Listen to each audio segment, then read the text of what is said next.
Bonjour à tous et bienvenue dans cette nouvelle analyse. Aujourd'hui, on va s'attaquer à un monument du XXe siècle, un auteur qui a carrément utilisé le non-sens absolu, le n'importe quoi, pour finalement donner un sens hyper profond à un monde complètement chaotique.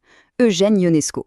C'est fou quand on y pense, mais on va voir comment l'illogisme total et l'humour noir sont, contre toute attente, les meilleurs outils pour décortiquer et comprendre notre propre réalité. Au menu de notre décryptage aujourd'hui, on commence par un tour aux origines de l'absurde chez Ionesco. Ensuite, on plongera dans le chaos de son langage, on analysera sa fameuse allégorie de rhinocéros et sa critique des totalitarismes, pour finir sur son style de mise en scène très spécial et l'immense héritage qui nous laisse face au fanatisme. Première étape de notre parcours, Ionesco et l'absurde, ou comment est née cette révolte artistique sans précédent. Ce qui nous amène directement à la vraie question, la problématique centrale de notre sujet.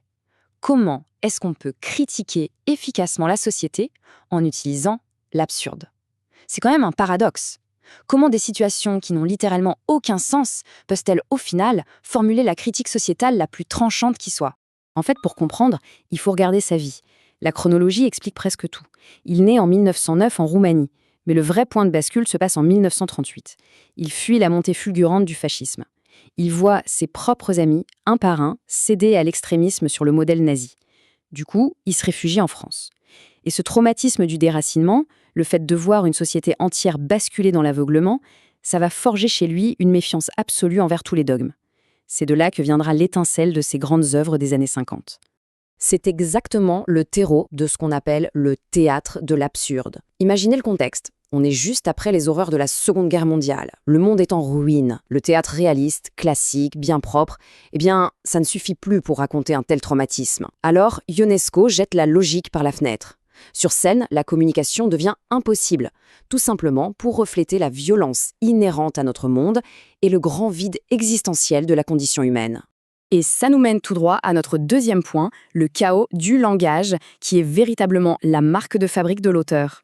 Il y a une citation de lui qui claque et qui résume parfaitement ça. Il dit « Le thème de la vie, c'est le rien ». Plutôt radical, non? Au lieu de faire de grands discours rassurants, Ionesco injecte le chaos du monde directement dans la bouche de ses personnages. Le dialogue ne sert plus du tout à communiquer des idées claires. Ça tourne en boucle, à vide, et ça montre à quel point l'existence peut sembler dérisoire. C'est exactement le cœur de ces fameuses anti-pièces. Prenez la cantatrice chauve, par exemple. Fini la psychologie classique, on a juste deux familles anglaises stéréotypées qui s'échangent des banalités jusqu'à ce que le langage explose complètement. C'est une critique féroce du conformisme et du vide bourgeois. Et dans Les Chaises, c'est un vieux couple qui installe des sièges pour une foule invisible qui n'arrive jamais. La solitude absolue incarnée. Bref, le langage est complètement démantelé, on passe du coq à l'âne sans arrêt, tout ça pour nous faire ressentir la perte totale de repères dans la société moderne. Troisième partie, l'allégorie de rhinocéros, qui est sans doute son étude de cas la plus célèbre. Plongeons dans cette dynamique hallucinante de l'absurde. Ce qui est super intéressant avec cette image qu'on regarde ici, c'est le choix même de l'animal. Pourquoi avoir pris le rhinocéros pour incarner le mal absolu? Eh bien, Ionesco l'a choisi pour sa force brute, sa peau épaisse qui le rend totalement insensible, et ce côté implacable, comme un char d'assaut. C'est littéralement la métaphore parfaite des mouvements totalitaires, des masses écrasantes, violentes et aveugles qui piétinent tout sur leur passage. Et la mécanique de l'intrigue est implacable, structurée en 3 actes. Acte 1, dans une petite ville tranquille, un rhinocéros déboule en pleine rue. Stupeur générale, personne ne comprend. Acte 2, c'est l'escalade totale. Une épidémie, la rhinocérite, se propage. Motivée par la pression du groupe, les habitants se transforment un à un en bêtes sauvages. Acte 3, Bérenger, notre anti-héros, se retrouve complètement seul. Il refuse cette épidémie et devient le tout dernier être humain face à un troupeau dévastateur. Ce qui nous amène à la partie 4, la critique des totalitarismes. Car sous le masque de cette farce absurde se cache une analyse effrayante de l'hystérie collective.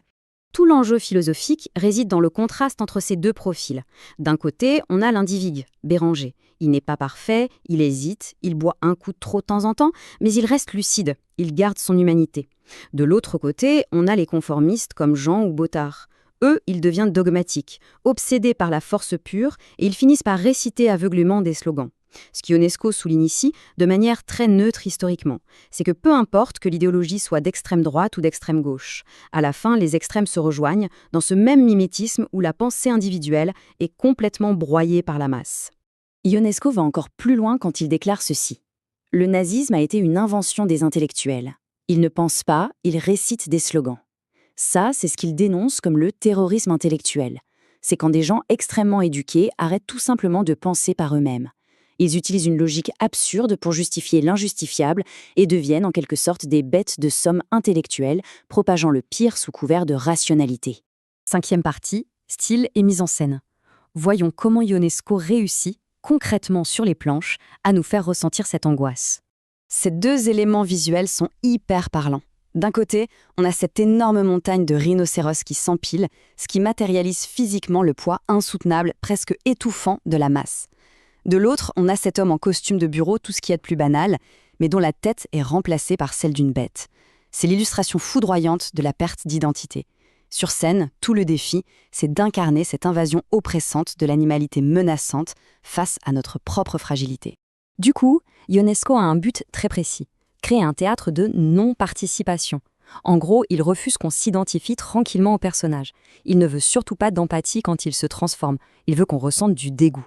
Pour lui, être aliéné de ces monstres est crucial, parce que c'est le dégoût qui nous réveille. Face à cette violence animale brute sur scène, la seule option qui nous reste, c'est de nous accrocher fermement à notre lucidité, à notre culture et à notre morale. 6e et dernière étape de cette analyse, l'héritage contre le fanatisme pour comprendre comment tout ça résonne encore aujourd'hui. On termine sur cette question fondamentale, qui pique un peu, avouons-le. Sommes-nous vraiment immunisés, aujourd'hui, contre la rhinocérite et les tentations modernes du fanatisme ? L'œuvre d'Ionesco est un rappel brutal que la pensée critique, le doute et l'individualité sont nos seules armes contre le conformisme de masse. La prochaine fois qu'une foule se mettra à hurler les mêmes slogans en chœur, ça vaudra sûrement le coup de repenser à Béranger et de se dire qu'il vaut mieux rester soi-même envers et contre tous. Garder l'esprit critique, au final, c'est plus qu'une leçon d'histoire, c'est une nécessité vitale.